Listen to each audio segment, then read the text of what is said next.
Bonjour et bienvenue. Aujourd'hui, on va s'intéresser de près à l'éducation des enfants en islam. On va décortiquer ensemble les principes, les méthodes, vraiment ce qui est au cœur de cette transmission en s'appuyant sur les textes qui nous servent de guide. Et pour commencer, il y a cette image, tirée d'un article d'agib.fr qui est vraiment très forte. Un enfant est une page blanche. C'est puissant, non? Ça nous dit tout de suite que l'éducation, ce n'est pas juste remplir une tête avec des savoirs. Non, c'est bien plus que ça. C'est l'acte même de dessiner, de façonner une vie. On sent tout de suite le poids de la responsabilité qui pèse sur les parents. Allez, on entre dans le cœur du sujet. Le point de départ, le socle de tout, c'est la croyance, ce qu'on appelle l'aqida. Et ce qui est fascinant, c'est la façon de l'enseigner. On n'est pas dans un grand discours théorique, pas du tout. C'est un format super direct, très simple. Des questions, des réponses. L'idée, c'est vraiment d'ancrer les bases de manière claire et nette. Et regardez la toute première question. Elle est essentielle. Qui est ton Seigneur? Ce n'est pas anodin du tout de commencer par ça. Ça pose immédiatement le cadre. La relation au Créateur est placée au centre, au cœur même de la vision du monde que l'on veut transmettre à l'enfant. La réponse est tout aussi intéressante. Elle crée un lien qui est à la fois très personnel, celui qui m'a élevé moi, et en même temps totalement universel, l'ensemble des mondes. Et ce qui frappe, c'est que le ton n'est pas du tout celui de la peur ou de la soumission. Au contraire, l'accent est mis sur la bienveillance, la providence. Le Seigneur est présenté comme une force positive, presque nourricière.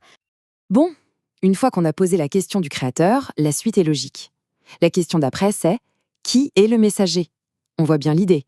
On introduit ici le modèle, l'exemple à suivre, la figure qui incarne les enseignements. Et là encore, la réponse est hyper directe. Pas de détour, pas d'ambiguïté. Mohamed. C'est clair, net, et ça le positionne immédiatement comme la source principale de l'enseignement. Ok, donc on a vu les premières questions, les bases, mais ça ne s'arrête pas là. L'enseignement, il est structuré. Il s'organise autour de 6 grands articles de foi. Pensez à ça comme la charpente d'une maison. Ce sont les véritables piliers qui vont soutenir tout l'édifice de la croyance. Et voilà ces fameux piliers. La foi en Allah, bien sûr, mais aussi en ses anges, ses livres, ses messagers, le jour dernier, et même le destin, qu'il soit bon ou mauvais. Ça forme un système complet, une vision du monde à 360 degrés. Ça couvre tout, du créateur jusqu'au destin de chacun, en passant par les intermédiaires et ce qui se passe après la vie. Maintenant, la grande question, c'est comment est-ce que tout ça, ces croyances qui peuvent paraître un peu abstraites, comment est-ce que ça se traduit dans la vie de tous les jours?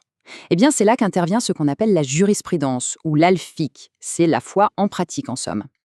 Et on remarque que la toute première étape, avant même de parler de prière ou quoi que ce soit, c'est la pureté, à la fois physique et spirituelle. C'est vraiment le prérequis, la condition indispensable avant de pouvoir se tourner vers un acte d'adoration. L'exemple le plus connu, ce sont bien sûr les ablutions. Et ce qui est assez incroyable, c'est le niveau de détail. Le processus est décrit étape par étape, de manière très précise. Se laver les mains 3 fois, la bouche, le nez, etc. C'est un rituel qui structure vraiment la journée du croyant. Et on sent que chaque geste est codifié, chaque mouvement a un sens, une importance. Et cette même idée de structure, de pilier, on la retrouve dans la prière elle-même, la salate. Il y a des éléments absolument essentiels sans lesquels la prière n'est pas valide. Se tenir debout, la formule de sacralisation, la lecture de la Fatiha. C'est un cadre, un ordre très précis qui est là pour guider, pour aider à la concentration et à la dévotion. Mais attention, on aurait tort de penser que l'éducation se limite à la croyance et au rituel. Pas du tout. Il y a une dimension tout aussi fondamentale qui est celle du caractère. Il s'agit de forger une éthique, des bonnes manières, c'est ce qu'on appelle al-akhlaq et al-adab. Et là, la méthode pédagogique est super intéressante. On n'est pas dans des concepts flous, on oppose très directement les vertus aux vices. D'un côté, la vérité, de l'autre, le mensonge. La générosité face à l'avarice. C'est une approche très concrète, très visuelle, qui permet de comprendre immédiatement ce qui est encouragé et ce qui est à éviter.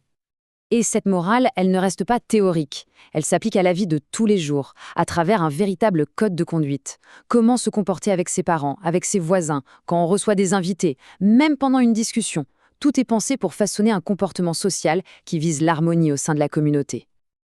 Ok, donc on a le quoi, la croyance, les rituels, la morale. Mais la question cruciale, c'est le comment. Comment tout ça est transmis? Sur qui repose cette responsabilité? Et avec quelle méthode? Là-dessus, les textes sont sans équivoque. La responsabilité première, elle est sur les épaules des parents. C'est à eux d'enseigner, de guider.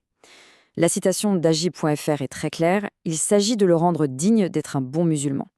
Le rôle parental est donc central. Et les approches proposées sont assez modernes finalement. D'abord, l'équité entre les enfants, c'est martelé. Ensuite, le jeu. Apprendre par le jeu, par la créativité, c'est vu comme un outil super puissant. Il y a aussi cette idée de récompense, de compliment pour encourager. Et puis, la punition. Mais attention, elle est présentée non pas comme une sanction qui humilie, mais plutôt comme un rappel des règles, un recadrage.